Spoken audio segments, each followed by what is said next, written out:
You are listening to the Fit Figure Formula podcast. I help female perfectionists beat self-sabotage and lose the weight for good using the Fit Figure Formula coaching program. I'm your host, Stephanie Riles, registered dietitian, personal trainer, and mindset transformation coach. If you've been struggling with all or nothing thinking, negative self-talk, or self-sabotage, this is the podcast for you. Learn how to get consistent and become the best version of yourself from the inside out. So let's get started. All right, ladies, we're back. It's Coach Steph, registered dietitian, personal trainer, mindset transformation coach. Welcome to the live. If you have any problems at all setting boundaries or tending to your self-care during the holidays, this is for you. I have a special guest with me today. Kiana Joyner is a clinical therapist, and she helps high-achieving women to find more fulfillment in life. And so if that is you, you got to stay tuned. Welcome and thanks for being here, Kiana. Thank you so much. It's an honor to be with you today. So y'all, as y'all know, I coach female perfectionists, okay? And so what I see a lot with clients who work with me is not being able to set boundaries, feeling guilty. So this is the holiday season, and a lot of us have a lot of things going on, and you may feel like I don't have time to attend to myself. I don't have time to take care of myself. I have too many things going on. And of course, when you join the Fit Figure Formula, I help you put all the pieces together as far as like your schedule and how to think about it. And we do talk about setting boundaries as well, but I really wanted you to hear from someone who is licensed and has a lot of experience helping high achieving women to set boundaries. This is so important. It's something that I've worked on myself, and it has literally saved my mental health by allowing me to say yes to myself. So I don't even think of it as saying no to other people. It's just saying yes to myself. So my first question to you, just kind of at first kind of tell us like more about who you work with and like how you help your clients in regards to what they're dealing with, but also setting boundaries. Awesome. Yes, so I've been in the field for over a decade, providing mental health therapy to a variety of clients. I've worked in domestic violence, addiction, juvenile corrections, older adults, and 18 and up in general. So a lot of background with that, but I really honed in on women and my passion for really wanting to help women have more fulfillment and feel like they're living out more of their purpose, because as you were saying, a lot of times kind of this population where we're high achieving, we're doing the most, we're in everything, planning everything, and just on our grind, but not always taking care of ourselves. We can kind of get put on the back burner and suffer for it, not showing that self-love that is so needed. So I really love working with women to really help you dive into, okay, well, where is that coming from? Is that something you've been told from childhood? Is that something you picked up from a relationship, or, and why did you adopt that? And is that something that's still serving you? And if it's not, we can change it. So it's really exciting. I've worked with several people, and it's been really cool to see their progress and to see the joy and the hope that returns to them when they realize that they can put that energy back into themselves. So I love that. And then also, my husband and I, we do couples therapy together as well. He's a life coach, and we'll work with couples together, which is kind of a unique thing too. Normally with couples therapy, it's just the one person working with both, but here you get two people, 11 years of marriage, and being able to work with you directly on that too. So we enjoy it. I love what I do, and I'm glad to be here. Awesome. Thank you so much for sharing Mhm. that. I'm going to dive into my first question, which is what are some of the common mental health challenges that people face during the holiday season? And why do you feel like this time of year can be really stressful? Yes, really good question. I think this time of year brings up a lot. In a lot of cases, there's people that we haven't seen in a while, or you only see them once or twice a year, and there's some strained relationships there. So we have family dynamic challenges, and with that, it could be even deeper, where maybe those family dynamics may be rooted in trauma, or something that happened to you, and you have to see these people, or something like that. Grief and loss is another one, Whenever we've lost a loved one, this time of year is when it just all comes boiling back up. So we're thinking more about that, missing them, missing that place that they had in our lives, or maybe they were the one to plan the gathering and now it's all crumbled since that. Or if you're hosting, just kind of the stress of hosting and perfectionism and people pleasing aspects that go into that. I'm sure many of us can relate. You want it to be perfect, you want it to look a certain way, but then we're running ragged in the meantime. And then also overeating is another thing that comes to mind too. And I know, Coach Steph, you can speak on that a little more as we dive into it. But just we know that the type of foods that we eat play a role in our mood and our energy. And it's all connected in that regard as well. So all of it creates this, cluster. And that can make a big difference just in how we're functioning this time of year. Yeah, so you mentioned hosting, and that's a Mm-hmm. big one for me. Like, I've thrown several parties, whether it's Super Bowl parties, 90s parties, things like that, and I actually enjoy doing it. Mm-hmm. And I know that my audience can relate to this. You enjoy doing it, but at the same time, because you want everything to be perfect, Mm-hmm. it's very stressful. Lots Yep. of just irritable. I get irritable and I'm just Mm-hmm. like a horrible person. Like right before, I'm just like, put this over here and do this. Da, da, da." It's really bad. So I decided, I'm like, you know what? I'm not going to host for a while. Let me just rest. Mm-hmm. Mm-hmm. Don't be afraid to do that. And I've set some boundaries and I feel so much better. Mm-hmm. That I'm not doing things that are not necessarily in alignment with how my normal like nervous system wants to be. So you mentioned overeating.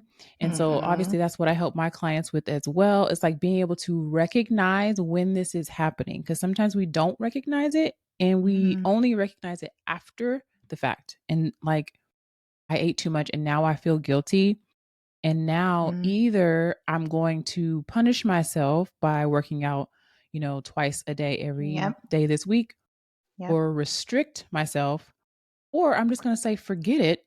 I'm just going to keep going because I just ruined all my progress anyway. So What's the that point? kind of all or nothing thinking is definitely something that my clients can relate to. Okay, so second question. How do you think someone can identify when they're overextending themselves or saying yes to too many commitments during the holidays? That's a good question. Yes. So I think that's a big one. And part of it, I think you gave an example of it, that if you notice that your mood has shifted, that your mood is not your normal baseline. You're more irritable, you're more short, you're feeling more rushed, you're forgetting things. I think that's a big one too. Things that you would normally be on top of it with, you notice that you're more forgetful or missing something or not following up on something that you normally would have. I think whenever you feel like you're not in balance and you're not at your baseline, I think those are some cues. And then also physically too. If you notice that you're more tired, if you notice that you're having some pains in places you don't normally have that pain, it's your body trying to give you those signals like, "Hey, pay attention to me. We're not doing so hot. We need to make some changes before something really takes a toll on us." So, I think those are some of those subtle signs that we can easily overlook, but really just kind of noticing that can really bring some awareness to that. Yeah. And Mhm. I think everything goes back to your relationship with yourself. And I always tell my Mhm. clients this is like whether it's setting boundaries or what you do for a living or what your relationship is like with food or fitness or how you allow people to talk to you. Like it's all about your Mhm. relationship with you. And so are you noticing that you're getting uncomfortable? Are you Mhm. noticing that you're getting irritable? Like, do you even notice when that's happening? Right. Yep. So that is definitely an important first step to stopping burnout Yeah, because stopping that train. yeah, Mhm. you and I were just talking about how we like to work, Yep. apparently, Yep. and burnout is a real thing. And so, one of the reasons why we don't we do want to say no, but say yes to ourselves is because we don't want to burn out and be required to stop either because we get sick or, Hmm. we just, I've known people who've had like panic attacks and your body just starts screaming at you that I need a Hmm. break. Yep. So if you are not taking rest, if you're not setting boundaries, you're going to start finding that your body will let you know louder and Mhm. louder and louder that it's time to take a break. Oh, yeah, absolutely. And if I can chime in real quick on that too.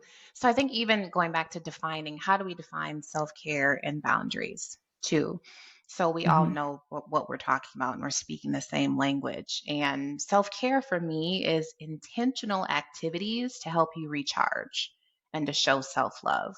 So what are you doing intentionally to help rejuvenate yourself and pour that back into you? And on the boundary side, it's setting clear terms for how you engage with others as well.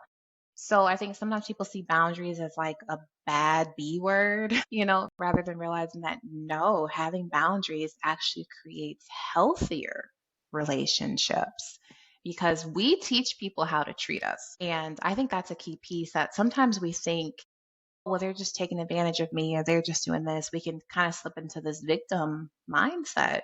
But the truth is no, you've taught that person that it's okay to treat you that way. So when it comes to those family dynamics over the holidays or, that one aunt that gets under your skin and says whatever comes off the top of her mouth. And if we don't say anything, we've taught them that that's okay.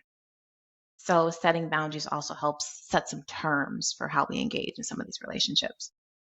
Right. And I tell my clients too, like, if you're crossing your own boundaries, if you don't even abide by your own boundaries, why would anybody Right. else? Yep. So on that note, you have the aunt who says things about either what you're eating or what you're wearing or who you're bringing to Thanksgiving this year or whatever. Hmm. How do you do that without causing a lot of conflict and do that in a way that makes you feel like you have your own back? Like, what do you Hmm. do? Well, first of all, I would say anticipate it. If you know this how this aunt always is, don't be surprised. So you can actually do some preparing in advance of, okay, I already know they're going to have something smart to say, but we don't want to be disrespectful either. I think that's the balance that this is Mhm. still an elder and, all of that. And you're trying to still be respectful, but also stand up for yourself. So part of it is kind of practicing what can I say or how can I say what I want to in a way that I can feel good about and not have regrets about it later. So plan for some of these things where you can say, you know what, appreciate your opinion, I'm good. Or ways where you can use humor or ways where, you can kind of practice that line so that you're not caught off guard by it. And then the rage creeps up and then you just kind of snap, right? That's what we don't want to do. So I think as much as we can mentally prepare and practice what could I say or writing it down and practicing it can make a difference. Yeah, and this is exactly what I do with my clients. We talk about boundary setting statements, and I have like a Hmm. list. It's like, okay, pick some that might sound good. You can tweak it based on your own personality. Just have Absolutely. these, just slip them in your back pocket for when you need to set boundaries at Thanksgiving or at work or in your home or Hmm. whatever. So I like that anticipating because a lot of times I know for me what happens. Again, I coach female perfectionists on purpose because Yep. I am that too. And so I'm in a lot of ways still all or nothing. So it's like either I'm not saying anything or I'm telling you everything I ever wanted to tell you. Okay. Yep. So a lot of times I will either stay quiet or um and I'll think about it later. I'm like, oh, I should have said this. This is what I should Hmm. have said. Yes. So, after a while, I'm 41 now, like after a while, it's like you can anticipate it, the things that are Hmm. going to trigger you. And having those boundary setting statements can really help you have your own back. Absolutely. I love that. I do think there are times where, so let's say you're not hosting and there is a family function that's going to be happening. I think it's important to consider, should you be in that space or not as well. And I think that's one that can be really hard. But, like, for example, I have a client where her stepbrother sexually abused her and he's hosting Thanksgiving. And she's having all of these symptoms in her body that are flaring up, screaming, no, don't go. And she's still on the fence about it. And we talked about this, about how is that respecting you? Like, let's pour some love into yourself at this point. Is that the best situation to put yourself in? Will that help move you forward or push you back? And so I think it is important to sometimes consider, how long you should be at an event. Should you even go to the event? Who do you spend time with when you're at the event? Who can you hurry up and sit by so you know that you will have a good time versus just feeling triggered the whole time as well. So, some things to kind of think about as well. That can be some tough decisions, but when you make that decision and are at peace with yourself, the relief that you can feel too when you pour that love back into yourself. So, I just wanted to touch on that too. And we are talking about, we had a journaling coach come into the Fit Figure Formula a few weeks ago, and she just happened to mention like a self love routine.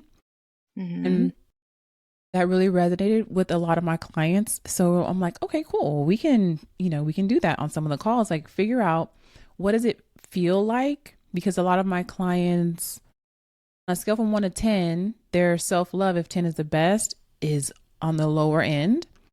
So Hmm. I'm like, okay, well, how can we move that 3 to a 4? How can we move that 4 to a 5? How can we just put some attention and intention? And Hmm. what does feel like love? And how can I create that more often? And that, when you really love something or someone, thinking about protecting it, I Hmm. feel like is, for me, it helps my brain versus just being like, I'm saying no to these people. I am protecting me. I'm protecting the Hmm. all versions of myself, like my inner child, my inner wounds, like I'm Yep. protecting her. And can Yep. I look her in the face and say, I got you? Hmm. Even if it's uncomfortable. And sometimes setting boundaries is not the most comfortable thing, but that doesn't mean you're doing it wrong. Yes. This means that you can sit, like, I can have my own back when I'm uncomfortable. I got it. Yeah, and when it's new, like if this isn't something you've done consistently, of course it's going to feel uncomfortable because you've gotten comfortable in the chaos, right? So when you take that step and when you decide to do something different, it's going to feel weird, but that's why you practice, right? That's why you practice setting these boundaries with yourself, whether it's journaling or even little things of, I'm so drained. They just asked me if I want to go out tonight, and I'm just going to have to say, let's take a rain check. In the little things, practice it with the small things so that when the bigger things happen, it's not as hard or as daunting. So Mhm. I think that's another piece there too. Well, how can someone practice self care without feeling selfish? Mm. Yeah, so they are not the same thing. I think as a culture, we've really got a warped view of that self care is filling your cup so you have something to give, right? If you just spend all your time pouring, pouring, pouring, pouring, you have nothing left to give. And then you end up being in a compromised position yourself. And what good is that for anyone, right? We think about it like on an airplane. If you've ever traveled on an airplane with a child, what does the hostess, the flight attendant, what do they say to you about your oxygen mask? Put Yours on yours first, on first, and then you put it on your child. Because if you pass out, how are you going to help anyone? right? Right? What good are you going to be? The child can recover because you're able to help them and all of that, but you as the adult need to be functioning. So, in a similar way, you need to put your oxygen mask on so that you are functioning and strong and have the energy to give, because they're not the same thing, being selfish. Yeah.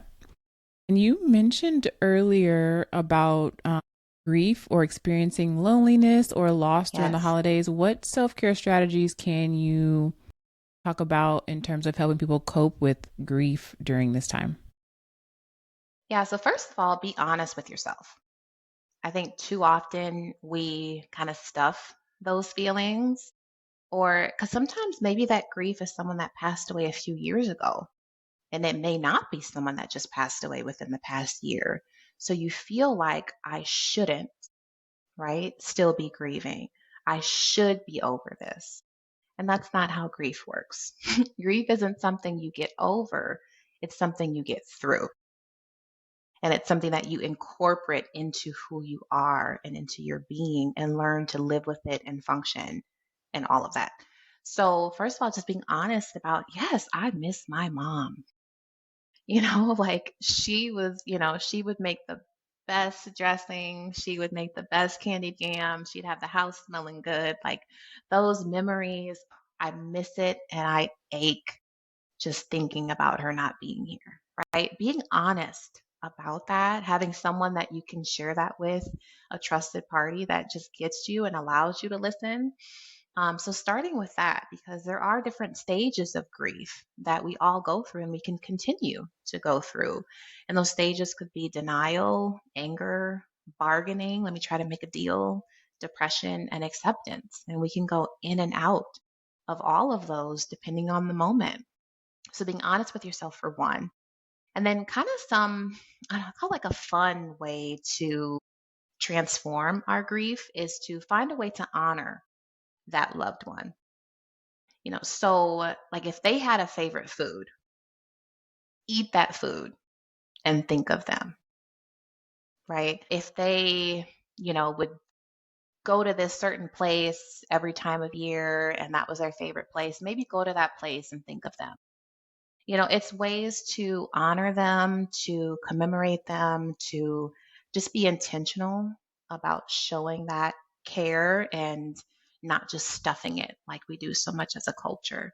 So those are kind of some things too. And then the last piece with it is kind of thinking about how would that loved one, how would they want you to be showing up? Would they want to see you having a pity party? Not taking care of yourself, not showering, not, doing those things? Or would they want to see you doing something different and doing that for them as well are some things that can really come in handy. Like that. I'm a kinesthetic person, so I like the Hmm. doing of something Yeah. to it helps me, I feel like, move energy. Like even when I'm stressed or if I have anxiety, a lot of my clients also struggle with that. I'm like, okay, let's walking, moving, going to exercise, like helps us to kind of like filter that. I was watching, it was a great episode on Black Love, I think it was called. Mm-hmm. And it was a couple who lost a child and they like lit a candle. Mm-hmm. And I just thought like when they eat, they light the candle. And I'm Beautiful. like, oh, that, I mean, it's touching, it's like emotional, but it's like, Hmm. I'm not ignoring the fact that I have love for you, you know? And it was a beautiful episode. Y'all should check that out. It's called Black Love. It's like a Mm. symbolism. Yeah. Yeah. And maybe over time, like it doesn't hurt as bad. I'm Hmm. hoping, like, do you ever get to a point where it's not it doesn't sting? Or have Yes, that's you absolutely possible. And I think that depends on how are you dealing with it.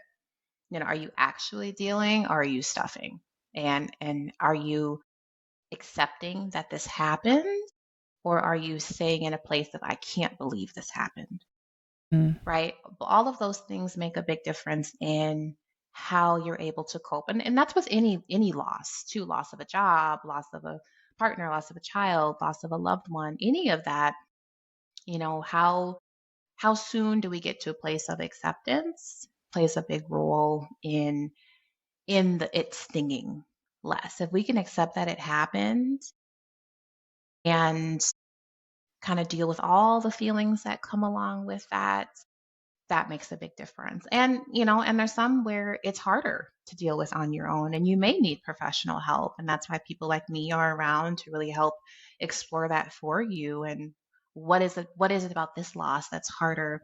Because for some, they may not have had a good relationship with that person and they still feel like that person's haunting them, even in the afterlife, and shunning them for not accomplishing as much as they would have thought they should have. So it's not always a loving feeling Mm. associated with the loss. Sometimes you feel like that person is still judging you from the grave. Um, Wow. yeah, yeah, I've had some clients where it's been that way too, and then that's deeply rooted in that trauma that that person had with them, and that makes it harder to kind of cope too. So just a different take on the loss Yeah. conversation. Yeah, that's a really good point. What do you think someone should do if they are feeling overwhelmed or like burned out during the holiday season? Like how can they reset or feel like they can regain some control? Yeah, well, that's something I know we're going to talk about at some point, but I do have like my 6 tips for self care. So, a Yeah, self go care ahead. guide. Yeah, a self care guide. That's a perfect one. That if you're interested in that, send me a DM or you can email Sojo Project, SOJO Project, outlook.com. And I can send that to you. And it's kind of just some top self care. And obviously, there's so many more we can put. We just chose 6, but it gives you some really key pointers to do, whether it's, drinking water or taking time to breathe, being intentional, slowing down, different things like that. But I think really, like we said in the beginning, going back to what helps you recharge, because many times you're not doing those things, and that's why you're feeling so burned out. If you love having your cup of coffee on your deck in the morning and you haven't done that in forever, that's probably why you're feeling so burned out and overwhelmed. And like we said before, if you're taking on too much and your body is kind of screaming at you, those are also some signs that, okay, we need to slow down. We need to have a day or a weekend, not planning everything, not saying yes to everything. Just kind of, you need to schedule in self-care. Yeah, for real. Sometimes that's what it takes. Because if you honor your calendar like that, you may need to literally fit that in and get off your phone right before bed, or spend some time just breathing and listening to calming music or something like that. But those are some ideas to kind of for that. And I always tell my clients as well, like when an acute situation happens, like understanding how to manage or get rid of that stress in the moment. Like there are acute things that you need to do, take Hmm. care of yourself when something happens. But there needs Hmm. to be an ongoing chronic lifestyle of breaks, of rest, of like listening to yourself. I know people will like, okay, get your nails done. Me personally, I mean, I like getting my nails done, need them done right now. But that's not relaxing. It's not relaxing. That doesn't make me feel, I like the result of it. Like when I'm, looking at my hands the next 2 weeks, I like that. But for me, I'm like, that's like maintenance, but not necessarily like self care to where I feel like, whew, okay, it doesn't like recharge me. So you have to know you, again, going back to like your relationship with you, you have to know what recharges you and actually paying attention to how you feel. Because if you want to feel better, you got to be willing to feel. And that means being a human with the whole Hmm. spectrum of good and bad.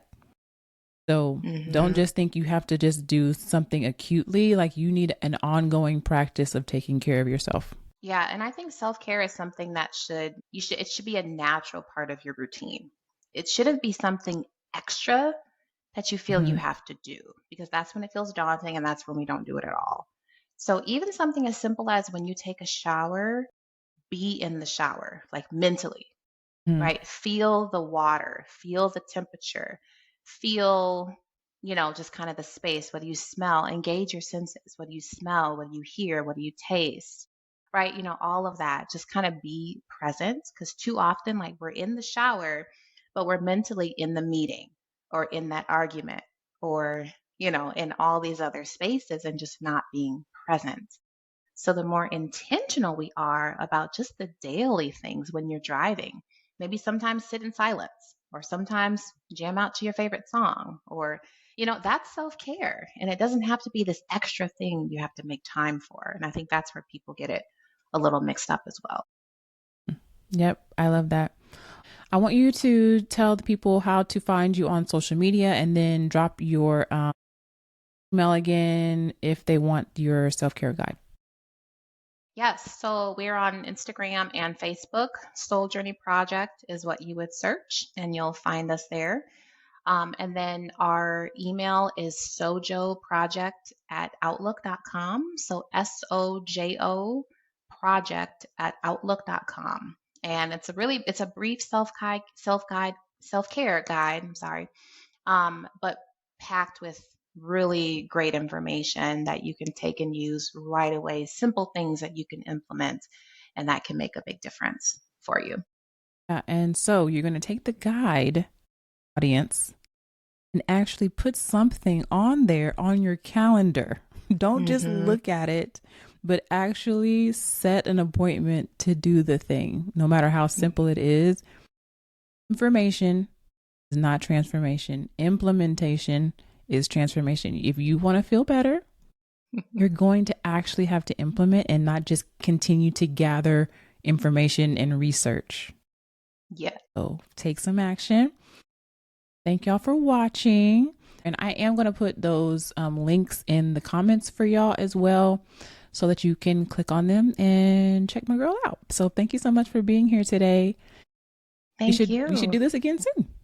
Yeah, I love it. If there's other topics that people are curious about, they would like us to collaborate on, we're all for it. So this was fun. Thank you. Sure. All right. Bye, y'all. Have a good one. Thanks for listening to the Fit Figure Formula podcast. If you're new here and you're struggling with your fitness journey, I invite you to take a super simple next step. Click the link in the show notes for a free training. If listening to this podcast has been helpful, imagine being inside the Formula Coaching Program. You can apply for coaching with the link in the show notes. I hope to see you inside.